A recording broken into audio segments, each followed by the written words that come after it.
हो स्टुडिओवर आहे.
मराठा समाजाच्या आरक्षणाच्या बाबतीमध्ये कुणबी सर्टिफिकेटच्या बाबतीमध्ये खूप मोठी चर्चा तर 4 दिवस विधानसभेमध्ये त्या ठिकाणी झाली. अनेक सदस्यांनी त्याच्यामध्ये सहभाग नोंदवला, भाषणं केलीत आणि त्यावर काल मुख्यमंत्री महोदयांनी उत्तर त्या ठिकाणी दिलेलं आहे. अतिशय सकारात्मक उत्तर. मुख्यमंत्र्यांनी सांगितलं आहे की क्युरेटिव्ह पिटिशनच्या माध्यमातून तर आपण पुढे गेलेलोच आहोत. नाताळची सुट्टी असल्यामुळे 2-4 दिवस ते हिअरिंग बंद झालं. त्यानंतर मागासवर्गीय आयोग आपण त्या ठिकाणी नेमलेला आहे. त्याचं काम अतिशय वेगाने चाललेलं आहे. 360 कोटी रुपये त्यांना आपण उपलब्ध करून दिलेले आहेत. मग ते मॅनपॉवर असेल, काही साहित्य असेल, काही सामग्री असेल, त्यांच्यासाठी आपण या ठिकाणी देऊ दिलेलं आहे.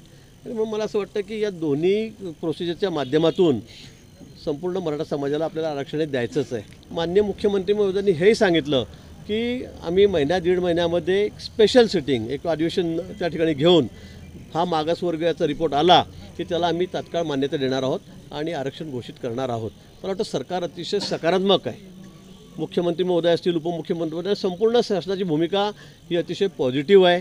अतिशय अंतिम टप्प्यामध्ये आता हे आरक्षण आलेलं आहे आणि म्हणून आम्ही जरांगे पाटील साहेबांना पुन्हा विनंती करायला, या ठिकाणी आमचे सहकारी मित्र उदयजी सामंत आहेत, भुमरे साहेब या ठिकाणी आहेत, आम्ही या ठिकाणी मुद्दामून या ठिकाणी आलेलो आहोत.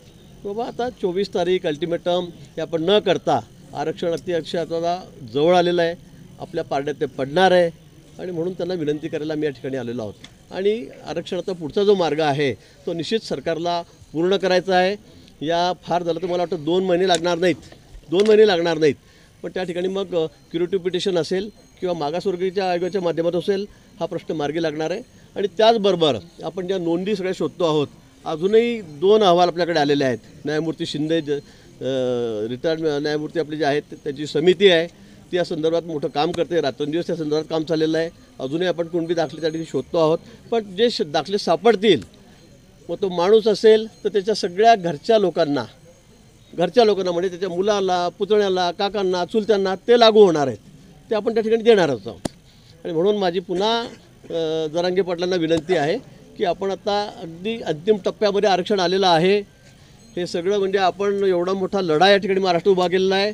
भूतून भविष्याचा लढा पण या ठिकाणी उभा केलेला आहे. त्याचं सगळं क्रेडिट आपल्यालाच आहे. खरं म्हणजे सरकार काम करत होतं, दुर्दैवाने ते फेटाळलं गेलं. परंतु आतासुद्धा हे सरकार, आमचं सरकार, माननीय शिंदे साहेब हे या बाबतीमध्ये, दोन्ही उपमुख्यमंत्री आमचे या संदर्भामध्ये अतिशय सकारात्मक आहे. कुठल्याही परिस्थितीमध्ये आम्हाला या ठिकाणी आरक्षण द्यायचं आहे. आणि हे वाटतं केलं की ओबीसीच्या आरक्षणाला कुठे धक्का न लागू देता हे आरक्षण आम्हाला द्यायचं आहे. आणि म्हणून आपण आम्हाला सहकार्य करावं एवढी विनंती करायला आम्ही या ठिकाणी आलेलो आहोत. कालच मुख्यमंत्री महोदय, दोन्ही उपमुख्यमंत्री महोदय यांच्याशी चर्चा झाली आणि आम्हाला 3-4 चिवटेपण या ठिकाणी आम्हाला सर्वांना या ठिकाणी पाठवलेलं आहे.